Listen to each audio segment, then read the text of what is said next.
This project was first conceived to be in relation with the architecture of Álvaro Siza. He made the project for Campo di Marte of social housing. Which is right behind us. Yes, yeah. And is an architect that I appreciate immense, and so clear and so quite, looks like so simple as well. And monumental, yes. As well. Yeah.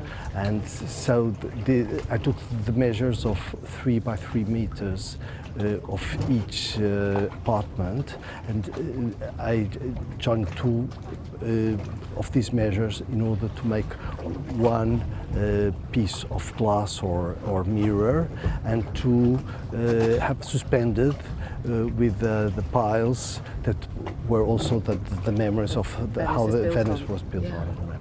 So into each of these panels that we see in the garden behind us, you've condensed the proportions of one of the apartments. Absolutely. And then I had to move to another place because they were finishing the they social were meant housing. to be in the social housing project. Yes. So when did you realise you had to put these sculptures in here? Last summer. Suddenly I realized that I had to move, but for me it wasn't the problem, because it's like having the sculpture thought for one place, and when you move to another place it brings the memory, like the sculptures of the Pergamon. They are conceived first for Greece, and then they are in Berlin. So I believe in this, that the memories of the works, part of it goes with the work as it's integrated in the work. So.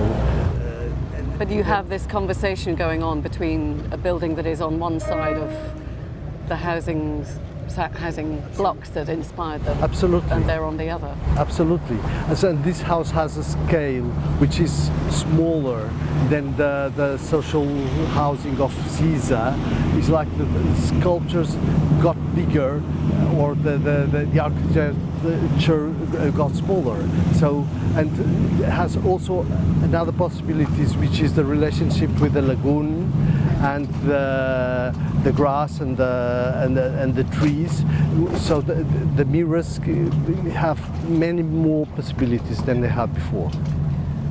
Tell us about the materials you used. You said 2 of these sculptures are glass, one red tinted glass and one blue, but the others they're a very dense, dark mirrored. Yes, they are, because they are not mirrors made with silver. Yeah. They are with a vinyl, a reflectant surface of vinyl. Vinyl.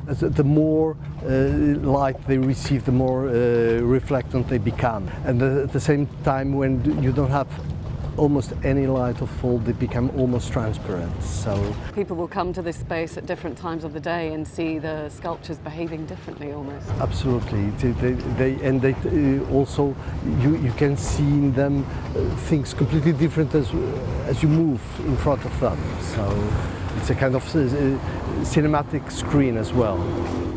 Is this also response to the character of Venice, which looks so different in different conditions? The light, the colour of the water changes from one hour to the next. Absolutely. And I also intend to make some sculptures that behave like the idea of being impermanent, because they are like they were to fall apart in the next second.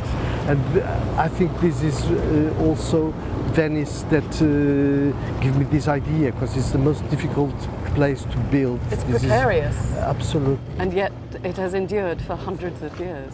And also it's the idea of a part where you can be and look to the others, because Venice was, in the Middle Ages, was a part of Europe that looked to Orient.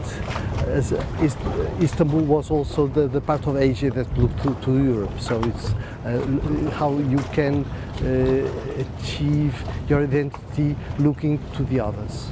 Part of the artwork, it seems, has been also the journey from Lisbon. Your studio in Lisbon, is that where they were made? Yes. First they came by an enormous truck. Right. from Lisbon to Mestre, and then they came here by boat, and they were installed with a huge crane. They look very heavy. Did you have to calculate how much the land, this particular bit of land, could sustain? Yes, of course. Since the beginning, when I had this idea, I had to go to an engineer that make me calculations in order to be stable. They look precarious, but actually they are as strong as a building. But each of them is 3 tons in weight, is that right? Yes, and it's not only that. It's also that the glasses, they behave like being sails by 3 meters by 6 meters, and they have to be able to stand with 120, 150 kilometers hours of wind. So it's more than just the weight. They are creating a precarious environment as well as responding to it. Absolutely. Which is very Venetian. Absolutely. Fantastic, thank you. Thank you.